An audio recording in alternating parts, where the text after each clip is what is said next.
डॉक्टरेटची ही पदवी मिळवली.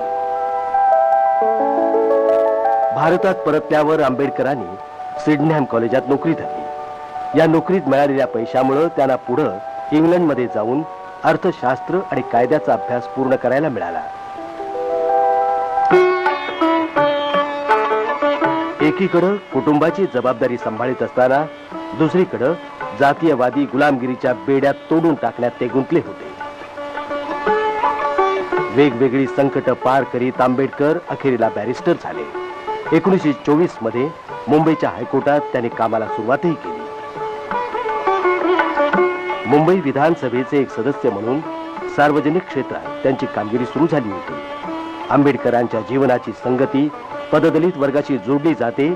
ते केवळ हा पददलित वर्ग उपासपोटी होता म्हणून नव्हे, तर तो एक अपमानितच जीवन जगत होता म्हणून.